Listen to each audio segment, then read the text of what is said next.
Brought to you by the biggest real-time strategy game on a fully persistent MMO galaxy, Novus Eterno. Play against thousands of other players in an endless universe of galaxies where your strategic decisions have real consequences. You can help back Novus Eterno on Kickstarter or learn more at novuseterno.com. What's up, guys? I'm Ashley Jenkins, and Respawn lead designer Justin Hendry has spoken out in defense of Titanfall's 12-player limit. Earlier this week, Respawn co-founder Vince Zampella confirmed that the maximum number of human players in a Titanfall match would be 12, leading to some concerns over the game's scope.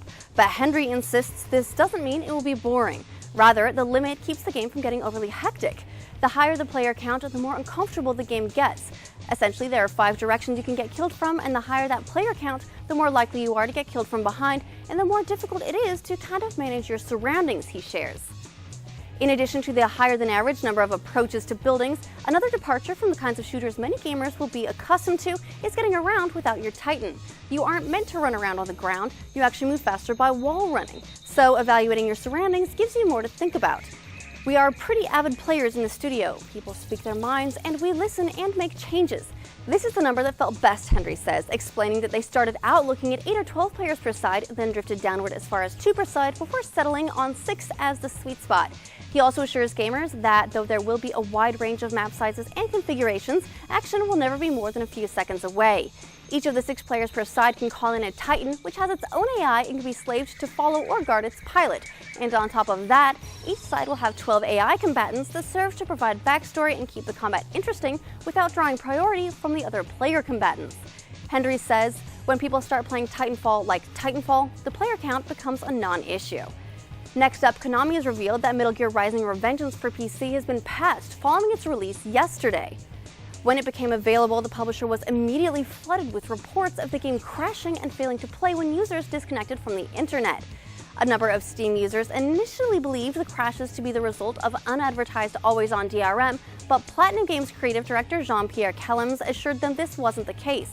It is a bug. It is not supposed to work like that, he said. Konami also acknowledged the issue yesterday, saying, "We are aware of the offline play issue for Metal Gear Rising for Steam and are working on a fix." A patch was issued last night and the game has been updated so new downloads will not be affected. Those who've already downloaded the game should be able to update it, though if you continue to experience issues, the next step might simply be to re-download the game. And moving on, Microsoft's Team Dakota has announced that the Project Spark beta for Xbox One will kick off next month, and everyone currently participating in the Windows 8 version of the beta will have access. If you're in the PC beta, or at least have a key, that key will work on the Xbox One version as well. But if you gave it away because you don't have Windows 8, don't panic. You'll be provided with a second key to use on Xbox One. Project Spark is Microsoft's new tool for building games and videos, offering the flexibility to control as much or as little as you like, with the software filling in the gaps for you. The software is expected sometime this year for PC and Xbox One, and has also been announced for Xbox 360, though whether that version will release at the same time as the others remains unclear. Finally, Nintendo has revealed that 2013 was a record year for 3DS in the United States, where software sales rose 45% from the previous year. No doubt, the sales were helped by Pokémon X and Y, which was the best-selling title for the year, with more than 9.2 million units sold worldwide, 4 million of which came in the first 2 days of the game's release in October.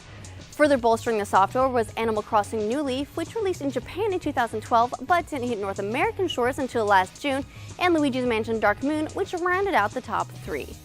3DS hardware sales in the US passed 11.5 million, including those of the newly released 2DS, and reached 42 million globally. 3DS was also the best-selling video game console in the UK for the year, ahead of PlayStation 4, which was the #1 selling home console. Nintendo released their 3DS system in February of 2011 in Japan and began rolling out worldwide in March of the same year. The 3DS XL followed in 2012, and the 2DS, a 2D-only entry-level version, released in October 2013. In a bid to keep their momentum going, Nintendo has shared that they'll release Yoshi's New Island for 3DS on March 14th in North America, though they declined to comment on the European release date for the game. Yoshi's New Island is a successor to the SNES Yoshi's Island, and creative director on that original title, Takashi Tezuka, is also heading up the new title.